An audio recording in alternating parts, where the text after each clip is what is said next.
ओम नमः शिवाय। श्रावण मास में भोले शंकर की सादगी का वर्णन करने से भगवान शिव प्रसन्न होते हैं।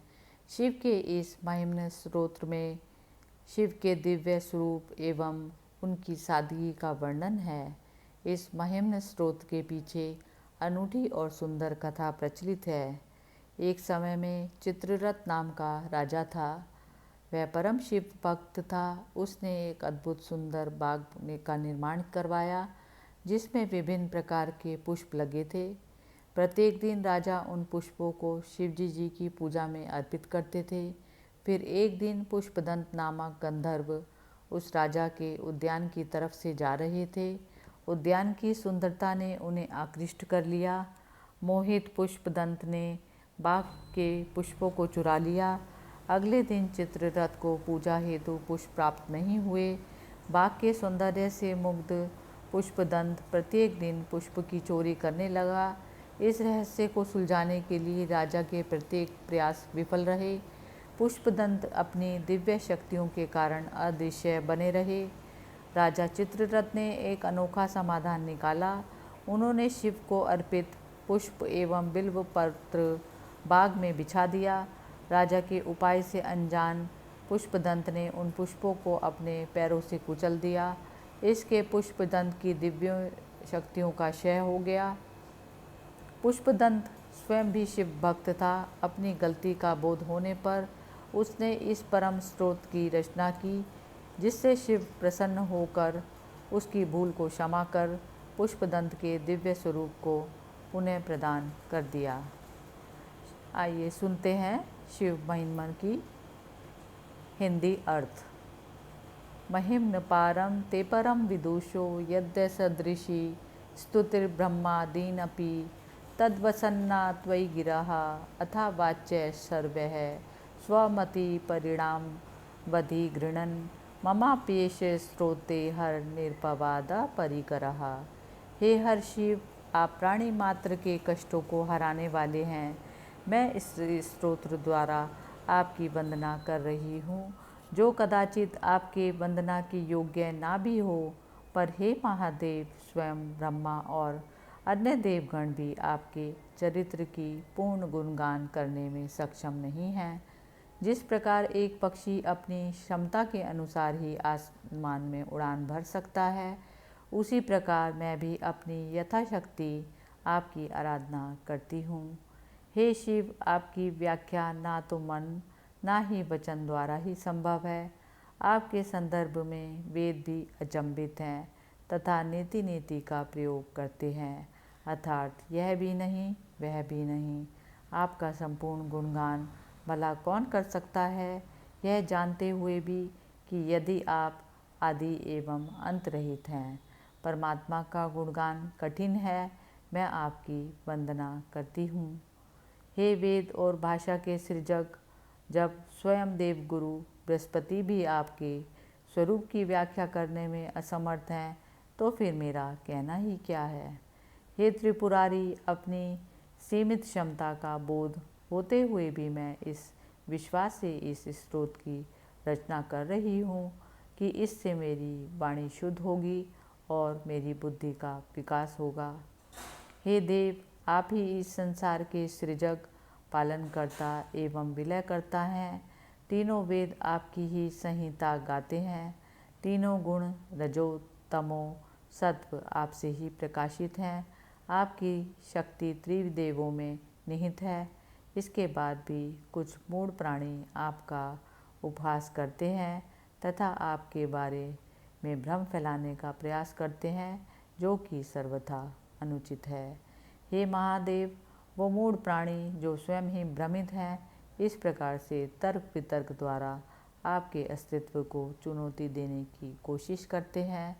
वह कहते हैं कि अगर कोई परम पुरुष है तो उसके क्या गुण हैं, वह कैसे दिखता है, उसके क्या साधन हैं, वह इस सृष्टि को किस प्रकार धारण करता है। ये प्रश्न वास्तव में भ्रामक मात्र हैं। वेद ने भी स्पष्ट किया है कि तर्क द्वारा आपको जाना नहीं जा सकता। हे परमपिता, इस सृष्टि में 7 लोक हैं: भूलोक, भूरलोक, स्वर्गलोक, सत्यलोक, महरलोक, जनलोक एवं तपलोक। इनका सृजन भला सृजक के बिना कैसे संभव हो सका? यह किस प्रकार से और किस साधन से निर्मित हुए? तात्पर्य यह है कि आप पर किसी प्रकार का संशय नहीं किया जा सकता। विविध प्राणी सत्य तक पहुँचने के लिए विभिन्न वेद पद्धतियों का अनुसरण करते हैं, पर जिस प्रकार सभी नदी अंततः सागर में समाहित हो जाती हैं, ठीक उसी प्रकार हर मार्ग आप तक ही पहुँचता है। हे शिव, आपके भ्रिकुटी के इशारे मात्र से सभी देवगण ऐश्वर्य एवं संपदाओं का भोग करते हैं, पर आपके स्वयं के लिए सिर्फ बैल, कपाल, बागंबर, त्रिशूल, कपाल एवं नागमाला एवं भस्म मात्र है। अगर कोई संशय करे कि आप देवों के असीम ऐश्वर्य के स्रोत हैं, तो आप स्वयं उन ऐश्वर्यों का भोग क्यों नहीं करते? तो इस प्रश्न का उत्तर सहज ही है। आप इच्छा रहित हैं तथा स्वयं में ही स्थित प्रज्ञ हैं। हे त्रिपुरंता, इस संसार के बारे में विभिन्न विचारकों के भिन्न भिन्न मत हैं। कोई इसे नित्य जानता है तो कोई इसे अनित्य समझता है, अन्य इसे नित्य अनित्य बताते हैं। इन विभिन्न मतों के कारण मेरी बुद्धि भ्रमित होती है, पर मेरी भक्ति आप में और दृढ़ होती है। एक समय आपके पूर्ण स्वरूप का भेद जानने हेतु ब्रह्मा एवं विष्णु क्रमशः प्रत्येक दिशा में गए, पर उनके सारे प्रयास विफल हुए। जब उन्होंने भक्ति मार्ग अपनाया तभी आपको जान पाए। क्या आपकी भक्ति कभी विफल हो सकती है? हे त्रिपुरांतक दशानन, रावण किस प्रकार विश्व को शत्रु विहीन कर सका? उसके महाबाहु हर पल युद्ध के लिए व्यग्र रहे। हे प्रभु, रावण ने भक्तिवश अपने ही शीश को काट काट कर आपके चरण कमलों में अर्पित किया। यह उसी भक्ति का प्रभाव था। हे शिव, एक समय उसी रावण ने मद में चूर आपके कैलाश को उठाने की धृष्टता करने की भूल की। हे महादेव, आपने अपने सहज पांव के अंगूठे मात्र से उसे दबा दिया। और फिर क्या था, रावण कष्ट में रुदन कर उठा। वेदना ने पटल लोक में भी उसका पीछा नहीं छोड़ा।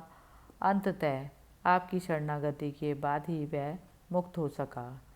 हे शंभो, आपकी कृपा मात्र से ही बाणासुर, दानव, इंद्र आदि देवों से भी अधिक ऐश्वर्यशाली बन सका तथा तीनों लोकों पर राज्य किया। हे ईश्वर, आपकी भक्ति से क्या कुछ संभव नहीं है? देवताओं एवं असुरों ने अमृत प्राप्ति हेतु समुद्र मंथन किया। समुद्र से मूल्यवान वस्तुएं प्रकट हुई, जो देव और दानवों ने आपस में बांट ली। पर जब समुद्र से अत्यधिक भयावह कालकूट विष प्रकट हुआ, तो उस समय की सृष्टि समाप्त होने का भय उत्पन्न हुआ और सभी भयभीत हो गए। हे हर, तब आपने संसार रक्षार्थ विष पान कर लिया। वह विष आपके कंठ में निष्क्रिय होकर पड़ा है। विष के प्रभाव से आपका कंठ नीला है। हे नीलकंठ, आश्चर्य है कि यह स्थिति भी आपकी शोभा ही बढ़ाती है। कल्याण कार्य सुंदर ही प्रतीत होता है। हे प्रभु, कामदेव के वार से कभी कोई भी नहीं बच सका, चाहे वह मनुष्य हो, देव या दानव। पर जब कामदेव ने आपकी शक्ति समझे बिना आपकी ओर अपने पुष्प बाण को साधा, तो आपने उसे तत्क्षण ही भस्म कर दिया। शेष जनों के अपमान का परिणाम हितकर नहीं होता। हे नटराज, जब संसार कल्याण के हेतु आप तांडव करने लगते हैं, तो आपके पाँव के नीचे धरा कांप उठती है। आपके हाथों की परिधि से टकरा टकरा कर ग्रह नक्षत्र भयभीत हो जाते हैं। विष्णुलोक भी हिल जाता है। आपकी जटा के स्पर्श मात्र से स्वर्गलोक व्याकुल हो उठता है। आश्चर्य ही है कि महादेव अनेक बार कल्याणकारी कार्य से भी भय उत्पन्न करते हैं। आकाश गंगा से निकलती तारागणों के बीच से गुजरती गंगा जल अपनी धारा से धरती पर टापू तथा अपने वेग से चक्रवात उत्पन्न करती है, पर यह उफान से परिपूर्ण गंगा आपके मस्तक पर एक बूंद के समान ही दृष्टिगोचर होती है। यह आपके दिव्य स्वरूप का ही परिचायक है। हे शिव, अपने त्रिपुरासुर का वध करने हेतु पृथ्वी को रथ, ब्रह्मा को सारथी, सूर्य चंद्र को पहिया एवं स्वयं इंद्र को बाण बनाया। हे शंभु, इस बृहत् प्रयोजन की क्या आवश्यकता थी? आपके लिए तो संसार मात्र का विलय करना अत्यंत ही छोटी बात है। आपको किसी सहायता की क्या आवश्यकता? जब भगवान विष्णु ने आपकी सहस्र कमलों एवं सहस्र नामों द्वारा पूजा की तो उन्होंने एक कमल कम पाया। तब भक्ति भाव से हरि ने अपनी एक आँख को कमल के स्थान पर अर्पित कर दिया। उनकी यही अदम्य भक्ति ने सुदर्शन चक्र का स्वरूप धारण कर लिया, जिसे भगवान विष्णु संसार रक्षार्थ के लिए उपयोग करते हैं। हे देवादिदेव, आपने ही कर्म फल का विधान बनाया। आपके ही विधान से अच्छे कर्मों तथा यज्ञ कर्म का फल प्राप्त होता है। आपके वचनों में श्रद्धा रख सभी वेद कर्मों में आस्था बनाए रखते हैं तथा यज्ञ कर्म में संलग्न रहते हैं। हे प्रभु, यद्यपि आपने यज्ञ कर्म और फल का विधान बनाया है, तद्यपि जो यज्ञ शुद्ध विचारों और कर्मों से प्रेरित ना हो और आपकी अवहेलना करने वाला हो, उसका परिणाम कदाचित विपरीत और अहितकर होता ही है। दक्ष प्रजापति के महायज्ञ से उपयुक्त उदाहरण भला और क्या हो सकता है। दक्ष प्रजापति के यज्ञ में स्वयं ब्रह्मा, पुरोहित तथा अनेकानेक देवगण तथा ऋषि मुनि सम्मिलित हुए, फिर भी शिव की अवहेलना के कारण यज्ञ का नाश हुआ। आप अनीति को सहन नहीं करते, भले ही शुभ कर्म के संदर्भ में क्यों ना हो। एक समय में ब्रह्मा अपनी पुत्री पर मोहित हो गए। जब उनकी पुत्री ने हिरणी का स्वरूप धारण करके भागने की कोशिश की तो कामातुर ब्रह्मा भी हिरण वेश में उसका पीछा करने लगे। हे शंकर, तब आपने व्याघ्र रूप में धनुष बाण लेकर ब्रह्मा की ओर कूच किया। आपके रौद्र रूप से भयभीत ब्रह्मा आकाश दिशा की ओर भाग निकले तथा आज से भी आपसे भयभीत हैं। हे योगेश्वर, जब आपने माता पार्वती को अपनी सहधर्मिणी बनाया तो उन्हें आपके योगी होने पर शंका हुई। यह शंका निर्मूल ही थी, क्योंकि जब स्वयं कामदेव ने आप पर अपना प्रभाव दिखलाने की कोशिश की तो आपने काम को जलाकर भस्म कर दिया। हे भोलेनाथ, आप शमशान में रमण करते हैं, भूत प्रेत आपके संगी होते हैं, आप चिता भस्म का लेप करते हैं तथा मुंड माल धारण करते हैं। यह सारे गुण ही शुभ, अशुभ एवं भयावह बन जाते हैं। तब भी हे शमशान निवासी, आपके भक्तों को आप इस रूप में भी शुभकारी एवं आनंददायी प्रतीत होते हैं, क्योंकि हे शंकर, आप मनोवांछित फल प्रदान करने में तनिक भी विलंब नहीं करते। हे योगी राज, मनुष्य नाना प्रकार के योग पद्धति को अपनाते हैं, जैसे कि सांस पर नियंत्रण, उपवास, ध्यान आदि। इन योग क्रियाओं द्वारा वो जिस आनंद, जिस सुख को प्राप्त करते हैं, वह वास्तव में आप ही हैं। हे महादेव, हे शिव, आप ही सूर्य, चंद्र, धरती, आकाश, अग्नि, जल एवं वायु हैं। आप ही आत्मा भी हैं। हे देव, मुझे ऐसा कुछ भी ज्ञात नहीं जो आप ना हो। हे सर्वेश्वर, ओम 3 तत्वों से बना है। अ उ मा, जो 3 वेदों ऋग साम यजु, 3 अवस्था जागृत स्वप्न सुषुप्त, 3 लोकों, 3 कालों, 3 गुणों तथा त्रिदेवों को इंगित करता है। हे ओमकार, आप ही इस त्रिगुण, त्रिकाल, त्रिदेव, त्रिअवस्था और त्रिवेद के समागम हैं। हे शिव, वेद एवं देवगण आपकी इन 8 नामों से वंदना करते हैं। भव, सर्व, रुद्र, पशुपति, उग्र, महादेव, भीम एवं ईशान। हे शंभु, मैं भी आपकी इन नामों से स्तुति करती हूँ। हे त्रिलोचन, आप अत्यधिक दूर हैं और अत्यंत पास भी। आप महाविशाल भी हैं तथा परम सूक्ष्म भी। आप श्रेष्ठ भी हैं और कनिष्ठ भी। आप ही सभी कुछ हैं, साथ ही आप सभी से कुछ परे भी हैं। हे भव, मैं आपको रजोगुण से युक्त सृजनकर्ता जानकर आपका नमन करता हूँ। हे हर, मैं आपको तमस गुण से युक्त विलयकर्ता मान आपका नमन करता हूँ। हे मृड, आप सतोगुण से व्याप्त सभी का पालन कर रहे हैं, आपको नमस्कार है। आप ही ब्रह्मा, विष्णु एवं महेश हैं। हे परमात्मा, मैं आपको इन तीनों गुणों से परे जान कर शिव रूप में नमस्कार करता हूँ। हे शिव, आप गुणातीत हैं और आपका विस्तार नित्य बढ़ता ही जाता है। अपनी सीमित क्षमता से कैसे मैं आपकी वंदना कर सकती हूँ, पर भक्ति से ये दूरी मिट जाती है तथा मैं आपके कर कमलों में अपनी स्तुति प्रकट करती हूँ। हे शिव, यदि नीले पर्वत को समुद्र में मिलाकर स्याही लिख दी जाए, देवताओं के उद्यान के वृक्ष की शाखाओं को लेखनी बनाया जाए और पृथ्वी को कागज बनाकर भगवती शारदा देवी अर्थात सरस्वती देवी अनंत काल तक लिखती रहें, तब भी हे प्रभु, आपके गुणों का संपूर्ण व्याख्यान संभव नहीं। इस स्रोत की रचना पुष्पदंत गंधर्व ने चंद्रमौलेश्वर शिव जी के गुण गान के लिए की है, जो गुणातीत है। जो भी इस स्रोत का शुद्ध मन से नित्य पाठ करता है, वह जीवन काल में विभिन्न ऐश्वर्यों का भोग करता है तथा अंततः शिव धाम को प्राप्त करता है तथा शिव तुल्य हो जाता है। महेश से श्रेष्ठ कोई और देव नहीं, महिम स्रोत से कोई स्रोत नहीं, ओम से बढ़कर कोई मंत्र नहीं तथा गुरु से ऊपर कोई सत्य नहीं।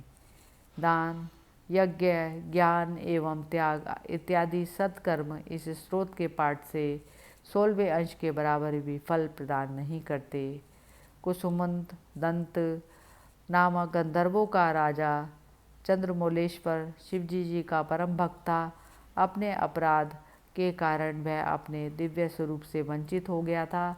तब उसने इस स्रोत की रचना कर शिव को प्रसन्न किया तथा अपने दिव्य स्वरूप को पुनः प्राप्त किया। जो इस स्रोत का पठन करता है वह शिवलोक पाता है तथा ऋषि मुनियों द्वारा भी पूजित होता है। पुष्पदंत रचित यह स्रोत दोष रहित है तथा इसका नित्य पाठ करने में परम सुख की प्राप्ति होती है। ये स्रोत शंकर भगवान को समर्पित है। प्रभु महादेव हमसे प्रसन्न हो। हे शिव, मैं आपके वास्तविक स्वरूप को नहीं जानता। हे शिव, आपके उस वास्तविक स्वरूप जिसे मैं नहीं जान सकता, उसको नमस्कार है। जो इस स्रोत का दिन में 1, 2 या 3 बार पाठ करता है, वह पाप मुक्त हो जाता है तथा शिवलोक को प्राप्त करता है। पुष्पदंत द्वारा ये रचित शिव जी का अत्यंत सुंदर स्रोत है। इसका पाठ करने वाला अपने संचित पापों से मुक्ति पाता है। इति श्री पुष्पदंत विरचितम शिव महिम्ना स्तोत्रम समाप्तम। हरि ओम नमः शिवाय।